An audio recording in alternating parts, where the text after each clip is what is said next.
students, today we are going to see direct and indirect speech sentences.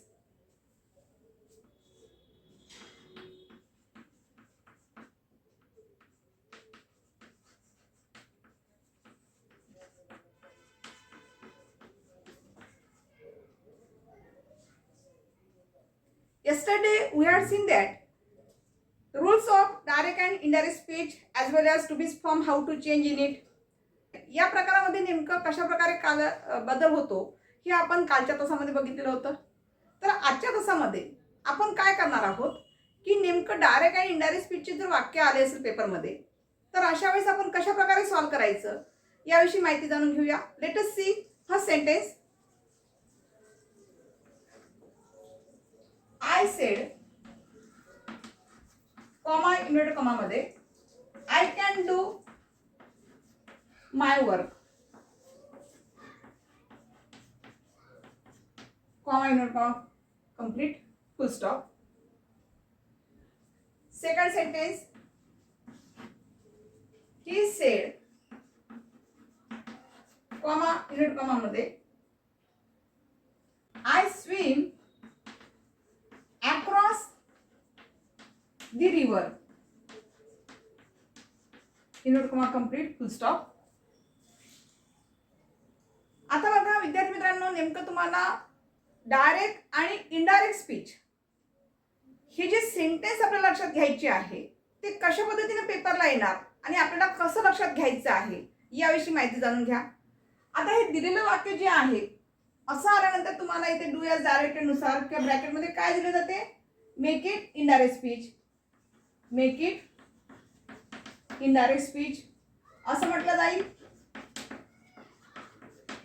किंवा काल आपण सांगितलं होतं कालच्या तासामध्ये आणखी याला पर्यायी शब्द कोणता सांगितला होता, चेंज इनटू नरेशन. तर यापैकी कुठलंही तुम्हाला पेपरमध्ये विचारलं जाईल. सगळ्यात पहिले काय करायचं, सर्वात महत्त्वाची ट्रिक लक्षात घ्या. कोणतेही सेंटेन्स आलं असेल तर first of all you observe which type of sentence here. म्हणजे इथे दिलेलं जे सेंटेन्स आहे ते कोणत्या प्रकारामधलं आहे हे पहिले जाणून घ्यायचं, ओळखून घ्यायचं. कारण ग्रामर ज्यावेळेस आपण सेंटेन्स तयार करतो त्यावेळेस कोणत्याही प्रकारची गडबड करायला नको. कारण वन मिस्टेक जर झाली असेल तरीही तुमचं वाक्य पूर्ण ग्रामरचं सेंटेन्स काय होतं विद्यार्थी मित्रांनो, रॉंग होऊन जाते. त्यामुळे आता फर्स्ट सेंटेन्स मध्ये काय दिलेलं आहे बघूया बरं. चला, I said I can do my work. सगळ्यात पहिली ट्रिक लक्षात घ्यायचं, दिलेलं वाक्य हे कोणत्या स्पीच मध्ये आहे. तर दिलेलं वाक्य हे डायरेक्ट स्पीच मध्ये आहे. कसं ओळखलं आपण, कारण या ठिकाणी इन्व्हर्टेड कॉमाचा वापर केलेला आहे. तर या ठिकाणी इन्व्हर्टेड कॉमामध्ये जे वाक्य दिलेलं आहे ते वाक्य तुमचं कोणत्या ह्याच्यात आलेलं असते, ते म्हणजे तुमचं डायरेक्ट स्पीचचं वाक्य असते. मग जर दिलेलं वाक्य जर डायरेक्ट स्पीचमध्ये आलेलं असेल तर त्याचा बदल आपल्याला कशामध्ये करायचं असतो विद्यार्थी मित्रांनो, इनडायरेक्ट स्पीचमध्ये करायचा असतो. ठीक आहे, मग ही झाली तुमची पहिली कंडिशन. सेकंड कंडिशन काय लक्षात घ्यायची आहे की आता इन्व्हर्टेड कॉमामध्ये जे काही दिलेलं सेंटेन्स आलेलं असेल तर अशा वेळेस ते विच टाईप ऑफ सेंटेन्स, कोणत्या प्रकारचं सेंटेन्स आहे. आता तुम्हाला टाइप्स ऑफ सेंटेन्स माहीत असेलच नाही का, जसं की assertive sentence, interrogative sentence, imperative sentence, exclamatory sentence. ही सगळी काय आहे, टाईप ऑफ सेंटेन्सेस आहे. बरोबर आहे, म्हणजे वाक्याचे प्रकार आहे. मग त्यामधला पहिला जो प्रकार आहे हा कोणता दिसतोय तुम्हाला, हा ॲसर्टिव्ह सेंटेन्स दिसतो आहे. बरोबर आहे, हा ॲसर्टिव्ह सेंटेन्स आहे. म्हणजेच काय आहे की विधान वाक्य आहे, विधानार्थी वाक्य ज्याला आपण म्हणतो ते वाक्य आहे. मग अशा वाक्याचं आपल्याला इनडायरेक्ट करत असताना कोणत्या प्रकारचा बदल लक्षात घ्यायचा आहे, कोणते नियम लक्षात घ्यायचे आहे. तर चला, अशा वाक्यामध्ये दोन प्रकार असतात. कोणते दोन प्रकार असतात, कारण डायरेक्ट स्पीचमध्ये जर वाक्य आलं असेल तर अशा वेळेस दिलेल्या वाक्यामध्ये एक स्पीकर असतो, एक लिस्नर असतो नाही का. तर या ठिकाणी आपण एकच लक्षात घ्यायचं, जर वाक्यामध्ये फक्त बोलणारा आलेला असेल आणि बोलणाऱ्याविषयी जर वाक्य आलं असेल तर ते वाक्य कसं आहे समजायचं, स्पीकरनुसार, अकॉर्डिंग टू स्पीकर. मग या ठिकाणी स्पीकर कोण झालेला आहे, आय सेड. हा तुमचा काय झालेला आहे, स्पीकर झालेला आहे. याला आपण काय म्हणायचं, आपल्या भाषेमध्ये रिपोर्टेड वर्ब म्हणतात. याला काय म्हणायचं, रिपोर्टेड वर्ब. आणि हे जे इन्व्हर्टेड कॉमामध्ये वाक्य असते त्याला काय म्हणायचं, रिपोर्टिंग स्पीच. असे दोन सेंटेन्स त्या ठिकाणी डायरेक्ट स्पीचमध्ये दिलेले असतात. आता आपल्याला याचं इनडायरेक्ट करत असताना नेमकं कसा बदल लक्षात घ्यायचा आहे बघा. सगळ्यात पहिले कंडिशन आपण लक्षात घेतली आहे. दिलेलं वाक्य हे कोणत्या टाईप मधलं आहे, म्हणजे डायरेक्ट स्पीचचं आहे का? यस, दिलेलं वाक्य डायरेक्ट स्पीच मधलं आहे. दुसरी कंडिशन काय लक्षात घेतली होती की दिलेल्या वाक्यामध्ये टाईप ऑफ सेंटेन्स कोणता आलेला आहे, जसे की या सेंटेन्स मध्ये ॲसर्टिव्ह सेंटेन्स आलेला आहे, विधानार्थी वाक्य आलेलं आहे. तर अशा वेळेस नेमकं काय करायचं आता इनडायरेक्ट करत असताना बघा.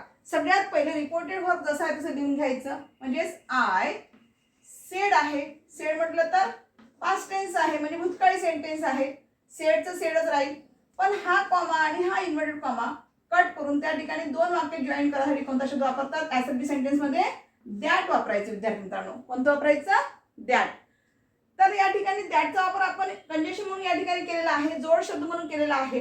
मग या ठिकाणी स्पीकर कोण आलेला आहे? आय. आता आणखी एक लक्षात घ्या, जर स्पीकर जर आय आला असेल तर अशा वेळेस आय नुसारच त्या ठिकाणी रिपोर्टिंग स्पीच मध्ये बदल करायचा. लक्षात ठेवायचं, जर स्पीकर आय आला असेल तर आयचा बदल काय होईल? आयच होईल, जे आहे तेच होईल. इथे कॅन आलेला आहे, या कॅनला कट करून आपल्याला काय करायचं आहे? पास्ट टेन्स मध्ये त्याचा व्हर्ब चेंज करायचा आहे. आता या ठिकाणी कॅन आलेला आहे, हे जे मॉडेल ऑब्जेक्ट आहे हे प्रेझेंट फॉर्म मध्ये दिसते आहे. आपलं वाक्य काय झालेलं आहे? In past tense. कशावर पास्ट टेन्स आलेला आहे? कारण इथे सेड आलेला आहे. सेड हे पास्ट टेन्स मध्ये आलेलं आहे. म्हणून या ठिकाणी या वाक्यामध्ये या कॅनचा बदल सुद्धा काय करावं लागेल तुम्हाला? पास्ट टेन्स मध्ये करावं लागेल. म्हणजेच कॅनचा पास्ट टेन्स काय आहे विद्यार्थी मित्रांनो? कुड. त्यानंतर इथे पास्ट टेन्स केल्यानंतर पुन्हा डूचा बदल पास्ट टेन्स मध्ये करता येणार नाही, बिलकुल करायचा नाही. कारण कुड हे एक मॉडेल ऑक्झिलरी व्हर्ब आहे आणि एका वाक्यामध्ये आपण दोन दोन पास्ट टेन्स लिहू शकत नाही विद्यार्थी मित्रांनो. त्यामुळे त्या ठिकाणी या कॅनचा पास्ट टेन्स आपण कुड घेतलेला आहे. डू जशा तसं घ्या. बोलणारा आय असल्यामुळे हे जे माय आहे, मायचा बदल सुद्धा मायच होईल. आणि शेवटी जो वर्क शब्द आलेला आहे ते वर्क ॲज इट इज घेऊन घ्या. म्हणजे अशा पद्धतीने तुमचं वाक्य तयार होईल. बघा कसं तयार झालेला sentence. I sed that I could do my work. अशा प्रकारे तुमचं आन्सर इनडायरेक्ट स्पीच मध्ये तयार होईल. ठीक आहे. आता याच प्रकारचं सेकंड सेंटेन्स बघूया. आता इथे बघा, he said I swim across the river दिलेला आहे. इन्व्हर्टेड कॉमा आलेला आहे. I swim across the river. This part is the reporting speech. हे जे आहे कोणता पार्ट झालेला आहे? रिपोर्टिंग स्पीच आहे. आणि रिपोर्टेड वर्ब कोणता आलेला आहे? He said. That is reported verb. हा तुमचा काय झालेला आहे? रिपोर्टेड वर्ब झालेला आहे. दिलेलं वाक्य पुन्हा आणखी कसं दिसत आहे? डायरेक्ट स्पीचचं आहे. म्हणजे आपल्याला काय करायचं आहे? इनडायरेक्ट स्पीच करायचं आहे विद्यार्थी मित्रांनो. ठीक आहे. पण या वाक्यामध्ये आणि फर्स्ट सेंटेन्स मध्ये काय बदल दिसतो आहे? इथे जो स्पीकर दिला होता तो स्पीकर कोण होता?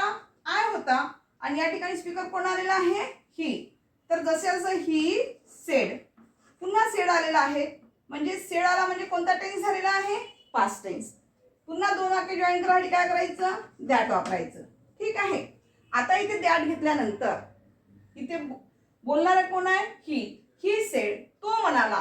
काय म्हणाला? I swim across the river असं म्हणालेला आहे. म्हणजे हा जो आय वापरलेला आहे हा आय कुणाविषयी वापरलेला आहे? ही विषयी. म्हणजे या आयचा बदल काय होईल? ही होईल. इथे मगाशी बोलताना काय होतं? आय होता स्पीकर, म्हणून आयचा बदल काय घेतला आपण? आयच घेतलेला आहे. ठीक आहे. तर या ठिकाणी बोलताना रिपोर्टेड वर्ब मध्ये हीचा वापर केल्यामुळे या रिपोर्टिंग स्पीच मध्ये आयचा बदल काय होईल? इथे बदल लक्षात घ्यायचा आपल्याला. आयचा बदल काय होईल? ही होईल. ही घेतल्यानंतर इथे जे मेन वर्ब आलेला आहे, कोणता आहे मेन वर्ब? स्विम हे मेन वर्ब आलेला आहे. तर या स्विमचा आपल्याला काय करायचं आहे? पास्ट टेन्स मध्ये बदल करावा लागेल. कारण आपण इनडायरेक्ट स्पीच करतोय विद्यार्थी मित्रांनो. म्हणजे सेड हे पास्ट टेन्स आहे. या स्विमचा पास्ट टेन्स काय होईल? स्वॅम. स्विमचा पास्ट टेन्स काय होईल? स्वॅम होईल, नाही का? आणि remaining part of the sentence जे काही असेल ते जसे तसं वाक्य जोडून द्या. फक्त डायरेक्ट अँड इनडायरेक्ट स्पीच मध्ये एकच गोष्ट लक्षात घ्यायची विद्यार्थी मित्रांनो, की जे काय वाक्यामध्ये प्रोनाउन येत असतील त्या प्रोनाउनचा बदल तुम्हाला करणे गरजेची गोष्ट आहे. आणि आपण जे काल व्हिडिओमध्ये तुम्हाला काही शब्दार्थ दिलेले होते, काही टू बी फॉर्म लिहून दिले होते, ज्याचा बदल होतो, ते शब्द कशा पद्धतीने वापरायचे ते सुद्धा तुम्हाला लक्षात घेणे गरजेची गोष्ट आहे. तर आता बघा या ठिकाणी काय घ्यायचं आहे? Across the river. As it is जसं तसं घेऊन घ्यायचं, कारण याच्यामध्ये कुठलं प्रोनाउन्स आलेलं आहे का, नाही. म्हणून रिमेनिंग पार्ट ऑफ सेंटेन्स जे काय असेल ते जसं तसं घेऊन घ्या. म्हणजे आन्सर बघा कसं झालं, he said that he swam across the river. नियम लक्षात घेताना कसा घ्यायचा, जर स्पीकर आय आला असेल तर आयचा बदल रिपोर्टिंग स्पीचमध्ये आयच करायचा. माय आला असेल तर माय, आणि मी आलं असेल सेंटेन्समध्ये तर मीच घ्यायचं. नो चेंज इन इट, त्याच्यामध्ये कोणताही बदल होणार नाही. हे लक्षात ठेवा, कारण इनडायरेक्ट स्पीच करते वेळेस फक्त तुम्हाला प्रोनाउनचा बदल करायचा असतो, आणि ते जर तुमचं चुकलं तर तिथे तुम्हाला कोणीही मार्क्स देणार नाही. ठीक आहे. Now next sentence, number next. She said, comma invert comma मध्ये,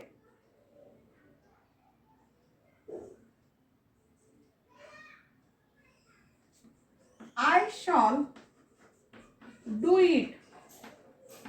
Inverted comma complete full stop. Now next sentence. Inverted comma मध्ये I love my parents.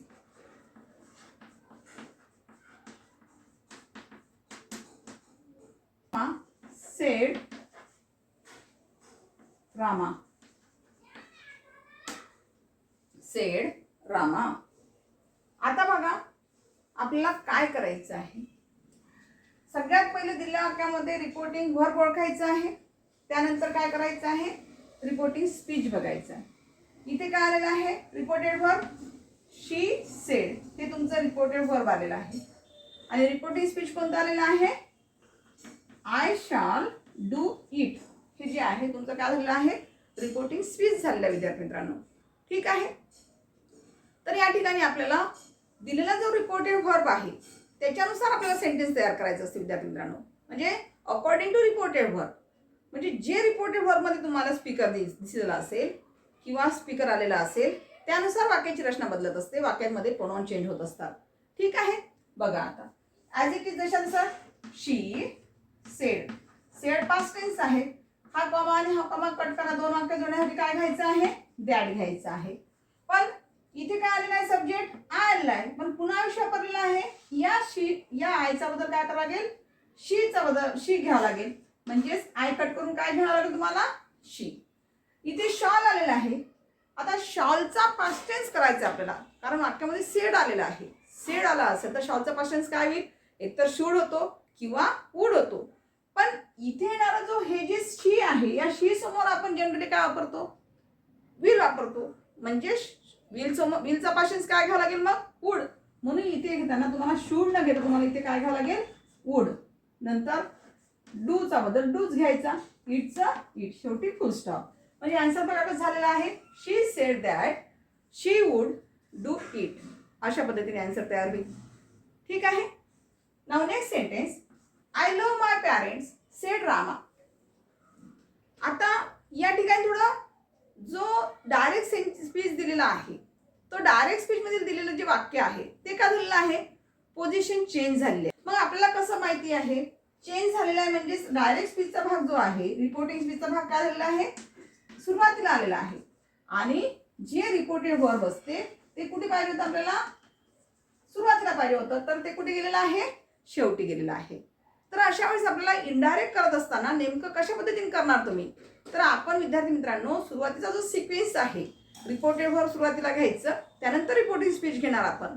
तर याच पद्धतीने तयार करणार. बघा आता कशा पद्धतीने तयार करणार, तर सेड रामा आहे, म्हणजेच बोलणारा कोण आहे, रामा.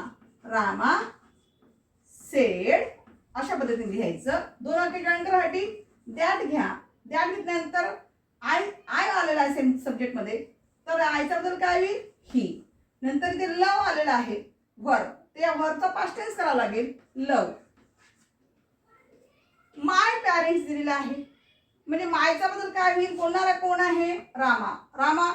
रामाचं प्रोनाउन काय होईल, ही. म्हणजे हिचा बदल काय करावा लागेल, माय मध्ये हिज पॅरेंट्स.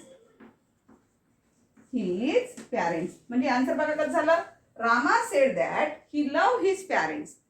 म्हणजे या ठिकाणी अशा पद्धतीने तुम्हाला सेंटेन्स तयार करावी लागतील. ठीक आहे.